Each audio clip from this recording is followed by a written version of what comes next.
Good morning class. Today's topic is component based development, CBD model, which leads to software reuse also. So just look in this diagram. जो left में आपको diagram दिख रहा है ये spiral model ही है जो हम लोग ऑलरेडी प्रीवियसली पढ़ चुके हैं। और स्पायरल मॉडल हम लोग कब यूज़ करते हैं, जब हमारे पास लार्ज प्रोजेक्ट हो, कॉम्प्लेक्स प्रोजेक्ट हो और उसमें काफ़ी सारी रिस्क इन्वॉल्व हो। इसका डिसएडवांटेज क्या होता है कि हमको टीम ज़्यादा बड़ी लगती है और इसमें कॉम्प्लेक्सिटी को हैंडल करने के लिए हम लोग टीम्स को पैरेलल में अलग अलग टीम्स में डिवाइड कर लेते हैं। तो यहाँ पर सबसे पहला जो टास्क होता है वो होता है कस्टमर कम्युनिकेशन। और कस्टमर कम्युनिकेशन करने के बाद हमको रिक्वायरमेंट्स जनरेट होती हैं। और चूँकि एक लार्ज और कॉम्प्लेक्स प्रोजेक्ट है तो एक बार में हमको रिक्वायरमेंट्स जनरेट नहीं होंगी। और स्पायरल मॉडल में इसलिए अपन लोग देख रहे हैं कि यहाँ पर हम लोग इटरेटिव फैशन में we will be delivering the product. यहाँ पर ये जो आपको अलग अलग स्पायरल्स दिख रहे हैं, every spiral is delivering one product, you can say one milestone we are achieving after every spiral. So customer से कम्युनिकेट किया, रिक्वायरमेंट जनरेट हुई पहले फेज़ की, और फिर जो रिक्वायरमेंट जनरेट हुई उसके बेस पर हमने प्लानिंग करी। प्लानिंग करने के बाद जो टास्क हम लोग को करने हैं उस प्लानिंग के अकॉर्डिंगली उसमें हम लोग ने आइडेंटिफाई किया कि इसमें किन किन टास्क में रिस्क इन्वॉल्व है, कौन से क्रिटिकल टास्क हैं और कौन से शो स्टॉपर्स हैं। तो उन पर हम लोग को ज़्यादा फोकस करना है, तो वो हम लोग ने एनालिसिस किया।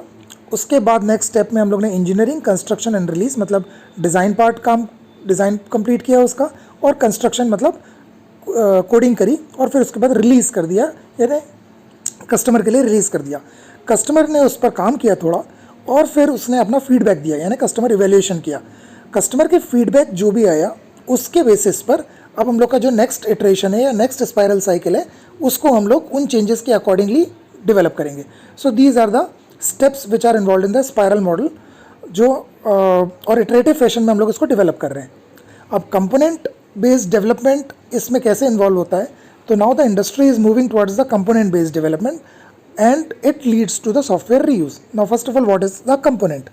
Component एक independent module होता है जिसमें पहले से ही एक प्री डिफाइंड फंक्शनैलिटी हम लोग प्रोवाइड करते हैं और उसका एक स्टैंडर्ड इंटरफेस होता है इनपुट करने के लिए, और स्टैंडर्ड इंटरफेस के थ्रू वो आउटपुट करता है। जैसे कि हम लोग कॉलेज के अंदर लाइब्रेरी मेंटेन करते हैं जिसमें बहुत सारी बुक्स होती हैं, in the similar fashion companies में हम लोग इन कंपोनेंट्स की लाइब्रेरी मेंटेन करते हैं। तो जो हमारे पास कंपनी है, उस कंपनी की लाइब्रेरी है, उसमें हम लोग बहुत सारे अलग अलग कंपोनेंट्स जो कि अलग अलग फंक्शनैलिटी के लिए रखे गए होंगे वो हम लोग मेंटेन करके रखते हैं, उस वो कंपोनेंट सॉफ्टवेयर के रूप में मेंटेन करके रखते हैं।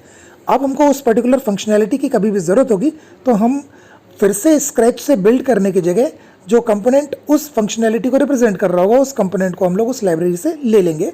चूँकि वो कंपोनेंट जो डेवलप हुआ है, जो कंपोनेंट हम लाइब्रेरी से उठा रहे हैं, वो already from the scratch built up हुआ होगा, उस कंपनी में प्रॉपरली डिज़ाइंड हुआ होगा, प्रॉपरली टेस्टेड हुआ होगा और अब तक कई सारे प्रोजेक्ट्स में यूज़ हो चुका होगा। इट मीन्स उसमें किसी तरह की मिस्टेक की कोई गुंजाइश नहीं होगी। तो this is first advantage, software reuse कर रहे हैं हम लोग, कंपोनेंट को रीयूज़ कर रहे हैं, राइट। अब ये कहाँ पर रोल प्ले करेगा, इन द कंस्ट्रक्शन और द कोडिंग पार्ट में ये अपन को रोल प्ले करता है। तो यू कैन सी हियर, ये जो राइट साइड में आप रेक्टेंगुलर बॉक्स देख रहे हो, तो जो भी हमको फंक्शनैलिटी डेवलप करना हुआ कोडिंग में, तो सबसे पहले हम लोग आइडेंटिफाई करते हैं what are the candidate components which will be required. फिर हम लोग उसको लुकअप करेंगे इन द कंपनी लाइब्रेरी कि क्या वो कंपोनेंट ऑलरेडी अवेलेबल है, क्या उस फंक्शनैलिटी से रिलेटेड कंपोनेंट ऑलरेडी अवेलेबल है। अगर है तो हम लोग वहाँ से एक्सट्रैक्ट कर लेंगे, और अगर नहीं है तो फिर हम लोग कंपोनेंट को बिल्ड करेंगे फ्रॉम द स्क्रैच। और स्क्रैच से अगर हम लोग बिल्ड करते हैं तो हम लोग ये प्रॉपर टेक केयर करेंगे कि the component should be error free, defect free, और उसका हर तरह से टेस्ट परफॉर्म करेंगे। And each and every measure we will take, ताकि बाद में जब हमको उसको रीयूज़ करना पड़े किसी और भी प्रोजेक्ट में तो कहीं पर कोई मिस्टेक नहीं आना चाहिए। ठीक है, तो हमने बिल्ड कर लिया कंपोनेंट फ्रॉम द स्क्रैच।